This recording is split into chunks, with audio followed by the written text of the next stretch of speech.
Hey everybody, we are here at EALA and I'm about to talk a little Dead Space Extraction with Wright Bagwell from Visceral Games, the newly minted Visceral Games, formerly EA Redwood Shores. How are you doing, Wright? I'm doing great. All right, so Dead Space Extraction obviously is a prequel to the original Dead Space. What were you guys originally setting out to do with the idea for this Wii game? Well, first of all, we're really big fans of the Wii, and when we finished Dead Space 1, we just thought it would be so awesome to take the strategic dismemberment mechanics that we had in Dead Space 1 and get them on a Wii remote, sort of a light gun style game. Being able to just point at the screen and blast these guys apart seemed like it would be great fun.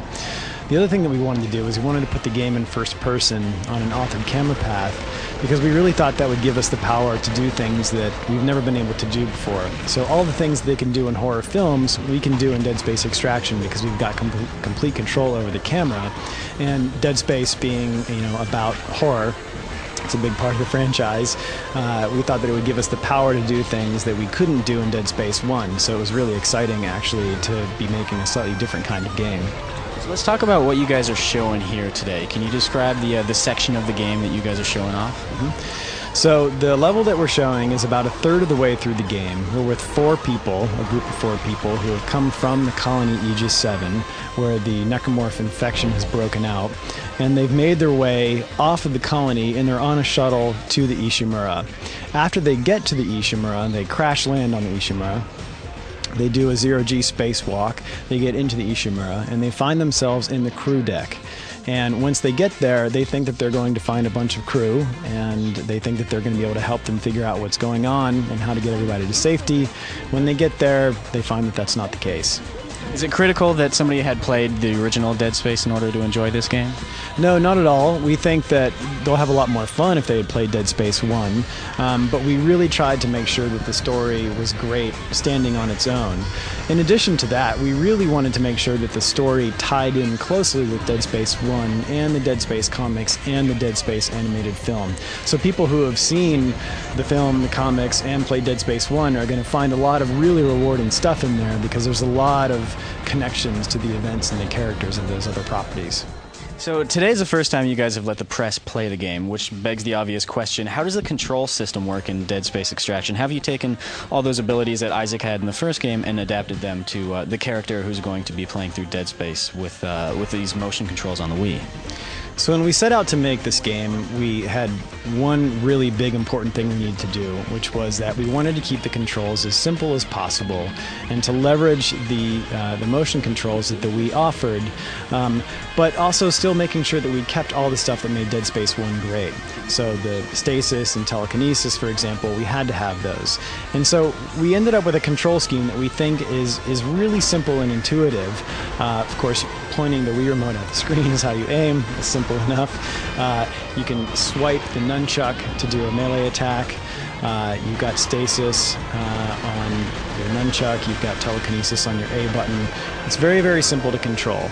And we've seen that when people pick up the game and first start playing, they can get into it really, really quickly. And that was a big goal of ours from the start. But as I said, we've kept stasis, we've kept telekinesis, we've kept alt-fire in there.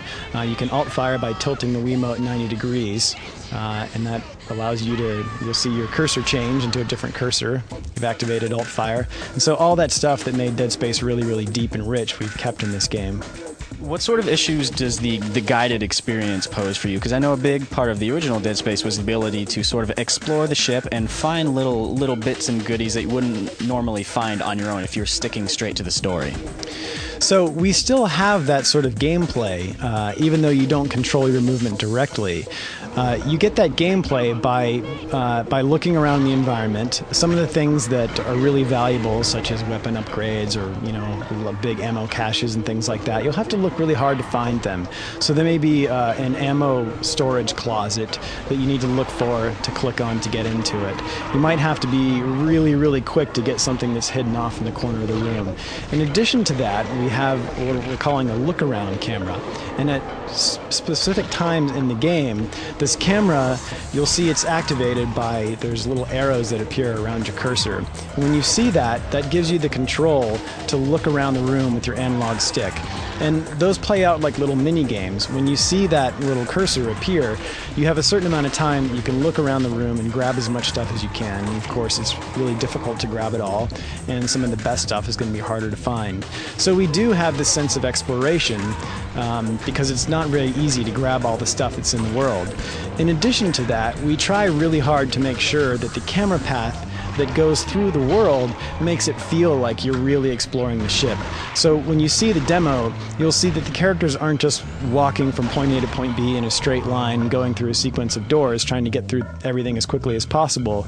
The characters feel like they're doing what you would expect them to do, which is they're investigating. They're walking around the ship, they're looking in dark corners, they're opening doors and peeking in. They're trying to find people, they're trying to be careful, and they're trying really hard to collect what they need to survive.